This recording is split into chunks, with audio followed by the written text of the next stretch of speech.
Hello everyone, আদাব, নমস্কার। আমি কণা, আপনাদের সবাইকে ওয়েলকাম করছি আমার একটা স্টাডি ব্লগে। আশা করি আপনারা সবাই ভালো আছেন, আমিও ভালো আছি। আপনারা কম বেশি সবাই প্রশ্ন করেন আমি কোনো কোচিং করি কিনা, বা অনলাইনে কোনো কোচিং ব্যাচে ভর্তি আছি কিনা, বা আমি কিভাবে চাকরির প্রিপারেশন নেওয়া শুরু করেছি, আর একাডেমিক পড়াশোনার পাশাপাশি আমি কিভাবে চাকরির পড়াশোনা করছি। প্রথমেই আমার পরিচয় দিয়ে নেই। আমি কণা, পড়াশোনা করছি বরেন্দ্র বিশ্ববিদ্যালয়ের সমাজবিজ্ঞান বিভাগে। এটা মূলত রাজশাহীর মধ্যে অবস্থিত। আমি জুলাইয়ের 1 তারিখ থেকে 4th ইয়ারে উঠব। যা হোক, একে একে সব প্রশ্নের উত্তর দেবার চেষ্টা করব। আজকে থেকে 3 মাস আগে আমি চাকরির পড়াশোনা শুরু করব এটা ভেবেছিলাম, কিন্তু আমি কিভাবে কোথা থেকে শুরু করব বা কিভাবে প্রস্তুতি নিব সেটা আমি ভেবে পাচ্ছিলাম না। এত বড় বড় বই দেখে আমার খুব খারাপ লাগা কাজ করছিল এবং মনে হচ্ছিল যে আমার দ্বারা আসলে কিছুই হবে না। মোটা বই দেখে আমার চক্ষু যেন চড়ক গাছ। আর এমনিতেই প্রথম বর্ষ বা অনার্স দ্বিতীয় বর্ষে তো ডিপার্টমেন্টের রেজাল্টের পিছনে ছুটেছি, মোটামুটি একটা ভালো রেজাল্টও করেছি। যা হোক, তারপর আমি ইউটিউবে ঘাটাঘাটি করা শুরু করলাম যে বিগিনাররা কিভাবে বিসিএসের প্রস্তুতি নেয়, বা একজন বিগিনার হিসেবে কিভাবে প্রস্তুতি নেওয়া উচিত, আর একজন বিগিনার হিসেবে কোন কোন বই পড়া দরকার। ইউটিউবে এসব লিখে সার্চ দেবার পরে অনেক ভিডিও আসে। অনেকের কথা পছন্দ হয়েছে, তো অনেকের কথা পছন্দ হচ্ছে না। তারপর আমি তাদের কথাগুলোকেই পছন্দ করা শুরু করলাম, যাদের কথাগুলো আমার ভালো লেগেছে।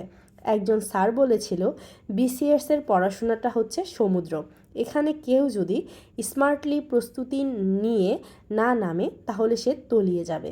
কথাগুলোর মাধ্যমে স্যার কোশ্চেন অ্যানালাইসিস করার কথা বলেছিলেন, এবং আমি 7-5 না ভেবে কোশ্চেন অ্যানালাইসিস করা শুরু করলাম এক সেট বই কিনে। বিভিন্ন সাজেশনমূলক ভিডিও, যেমন ধরেন ইউটিউবে লিখে সার্চ দিতাম বিসিএসের জন্য বাংলাদেশ বিষয়াবলীর সাজেশন দাও, ইংরেজির সাজেশন দাও, বাংলার সাজেশন দাও, ব্যাস অনেক অপশন। হাজার হাজার স্যার আপনাকে বুঝিয়ে দিচ্ছে কোনটা পড়তে হবে আর কোনটা পড়তে হবে না। যখন আমি টপিকগুলো বুঝতে পারতাম না, তখন আমি চেষ্টা করতাম ইউটিউবে এসব সলিউশন বের করার। আর ইউটিউব অন্যতম একটা শেখার মাধ্যম। যখন আমি কোশ্চেন অ্যানালাইসিস করলাম, তখন আমি ইউটিউবে টপিক ধরে ধরে ক্লাস করা শুরু করলাম। অনেক স্যারে ক্লাস করেছি, আর ক্লাসগুলো থেকেই মূলত আমার কিছুটা হলেও অভিজ্ঞতা এসেছে। আরেকটা বড় প্লাস পয়েন্ট, আমি নোট করে করে পড়তাম। যে যে স্যারের ক্লাস করতাম সেসব টপিকগুলোই আমি খাতার মধ্যে নোট করতাম।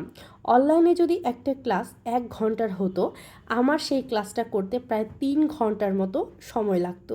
কেউ যদি চায় নিজে নিজেই কোচিং ছাড়াই প্রিপারেশন নেবে, তাহলে কিন্তু সে ইউটিউবটাকে অন্যতম একটা শেখার মাধ্যম হিসেবে ব্যবহার করতে পারে। কিন্তু কোচিং করার মধ্যেও কিন্তু সুবিধা আছে। আমি যদি সকালে উঠি তাহলে আমার অনেক পড়াশোনা হয়, আর সকালে ঘুম থেকে উঠলে যে পড়াশোনাটা হয় সেটা অনেকটাই প্রোডাক্টিভ।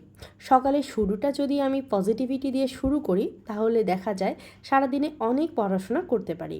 পড়াশোনার পাশাপাশি এই স্টাডি কন্টেন্টগুলো তৈরি করতেও আমার সময় যায়, তবে আমি ম্যানেজ করার চেষ্টা করি। আর এখন আমার যথেষ্ট অভিজ্ঞতা হয়েছে, বা অভিজ্ঞতা এখন হচ্ছে। শুরুর দিকে একটু কঠিন হতো এসব ম্যানেজ করা, কিন্তু এখন আমি অনেকটাই পরিপক্ক। আর একাডেমিক পড়াশোনার ক্ষেত্রে সবথেকে যে জিনিসটা আমাকে বেশি সাহায্য করে সেটা হচ্ছে চ্যাটজিপিটি।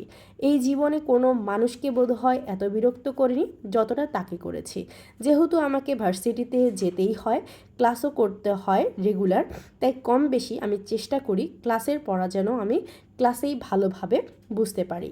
যা হোক, শুরুর দিকে সকালে ঘুম থেকে ওঠাটা আমার জন্য একটু কষ্টদায়ক ছিল, কিন্তু এখন আমার যেহেতু অভ্যাস হয়ে গেছে, তাই কোনো প্রকার সমস্যা হয় না। আর হ্যাঁ, আপনারা যারা যারা চাকরির প্রিপারেশন নিচ্ছেন, আপনাদের সবার জন্য রইল শুভকামনা।